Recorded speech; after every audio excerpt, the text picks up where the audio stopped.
But now we're going to look at top tips. So we have some tips for you that have worked for us. These are tried and tested tips for video lessons, and we'll also give you some practical ways you can use them. So the first one is start by activating your students' schemata. Does anyone know what schemata means? And if you do, can you explain? Or maybe just a couple of keywords you can give. What they already know. Exactly. Background knowledge, prior knowledge. Exactly. Yes. So schemata is the background knowledge, the prior knowledge that the student has.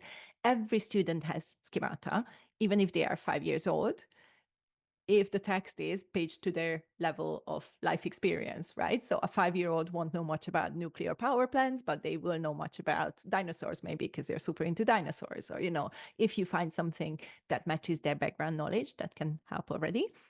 And schemata activation basically revolves around this and basically means we use activities that help us connect this previous knowledge to the new one, the thing that we're going to find out.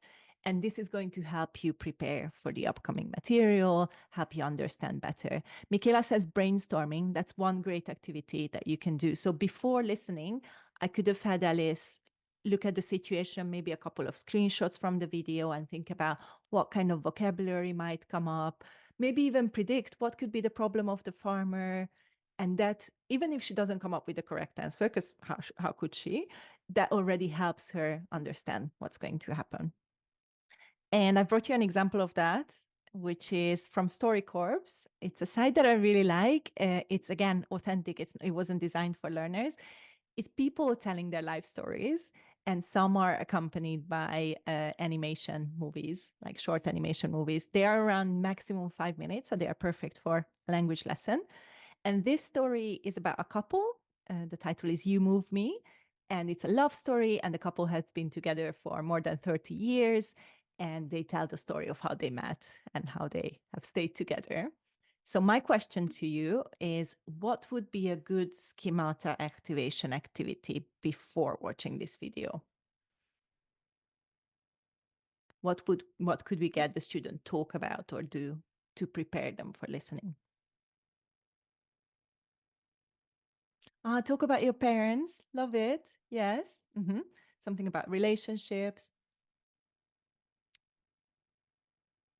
Yeah, could be questions about their own relationships. What makes a good relationship? That's more of a philosophical one. Yeah, love it. So see, when we have this conversation, things will come up that will be useful, like vocabulary will come up to meet somebody, to go out with somebody, go on a first date. These kinds of expressions will probably come up in this story as well. So this is going to help your student understand it better. This is what I did with this particular lesson. I showed my student, Alice, my student, some quotes about love, and I'd like you to choose one that you like the most.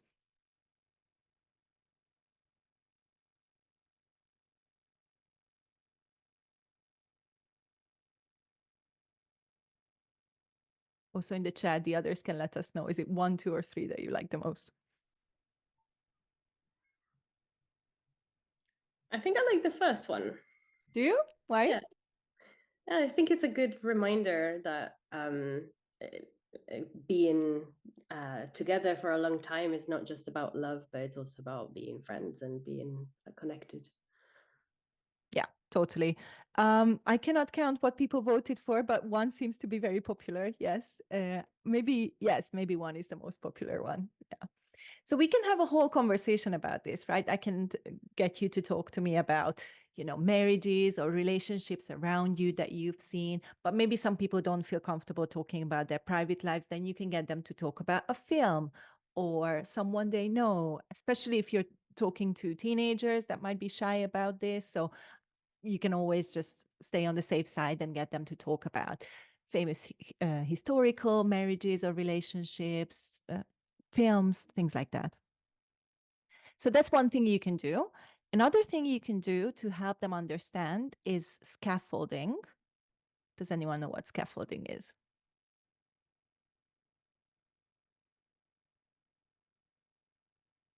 Layers. I like that. Hmm. Grading. Grading is part of scaffolding for sure. Building a foundation.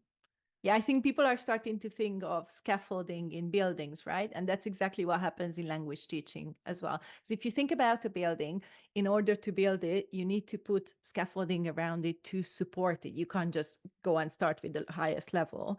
If you want to build up, you have to have this supportive system around it.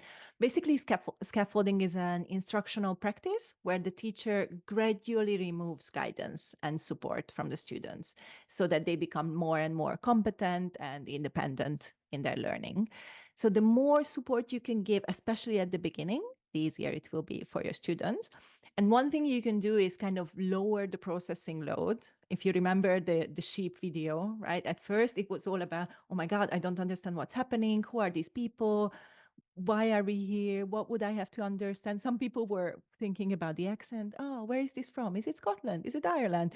And you're losing time at this point, right? Because you're thinking about this, but you're not understanding what's happening in the video. So the more we can prepare this and the more we can lower the processing load, the better. So what I did with this particular video is that I took some screenshots from the story and I mixed them up. And the student's task was to put them in order and tell her story that they think, his or her story, that they think the story is. And then we watched the video and compared it. So, Alice, which one would you start with? Which one do you think would be the first picture? Oh, I'm gonna go with the last one. In this one? Yeah. Okay. And what do you think is happening in the picture? So there is a couple that has been together happily for a number of years, and then something happens, I guess. Ah, interesting.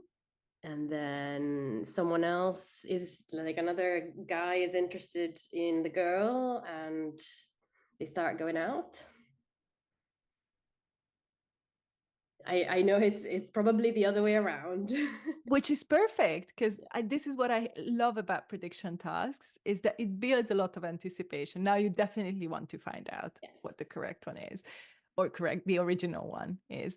Elena is asking, is it going to be after the first watching? No, I would do this before the first watching. So I would get my student to predict. Make sure they understand there is no correct or incorrect answer here. And I know with some cultures, this is going to take a bit of more time because some of us come from educational backgrounds where there is correct and incorrect answers. But it's a useful thing. And if you think about it, this is how we listen in real life as well. If you see, for example, a thumbnail on YouTube, let's say a video about New Year's resolution, your brain starts predicting what it might be about and you think about, I don't know, I want to do more sports or I want to quit smoking or whatever your resolutions might be. And then you check whether the person speaking has the same ones. So this is how your brain thinks about videos as well. Amelia has given the order of the pictures already. Fantastic. I'll leave the. I can actually put the link here for you. So if you want to check out the video, you can check it out in your free time and check who was right. So that's one thing you can do. Just simple screenshots, get the student to think about what the story might be. Another thing that can help is to introduce the characters and introduce the situation, which I should have done with the sheep video. This is another video that I like to use in my lessons. It's from the Seinfeld show, but not everybody knows this show, and why would they? Right. So, what I would do first is really introduce who these people are, who they are to each other, what their relationship is, or maybe get the student to think about it first and then I tell them. But anyway, they need to know who these are in order to understand what they will be talking about. Do you do any other schemata activation activities? Let us know in the chat and I'll ask Alice too. Do you do anything like that in your lessons? Yes, I have a trick one, which is zero preparation as well. So not so much for stories, but if I bring to class videos about the news or a TED talk where someone's talking about a specific topic, we'll introduce the topic, and then before they listen, I get them to write down the questions they think the video will answer for them. So if we're Mm. watching a video about someone who is vegan, it will talk about veganism. the student might write down something like, what are the benefits of being vegan? Is being vegan expensive? And then those are the comprehension questions for when we watch the video itself. Love it. So it's not only the text that is authentic, but even the task around it, because it's the actual interest of the student. What if there was no answer in the text? What'd you do?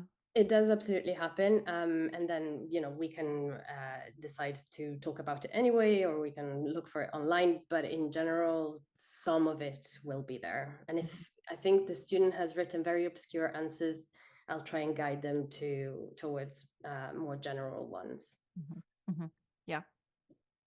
Carolina says it's possible to match vocabulary with definitions. So that's another way you can scaffold understanding, especially if you know that your video will have challenging words that are the keywords. Because of course we don't want students to get bogged down on specific words, but if it's the main topic of the video itself, they will have to know that vocabulary. So you can do a bit of pre-teaching or vocabulary preparation there.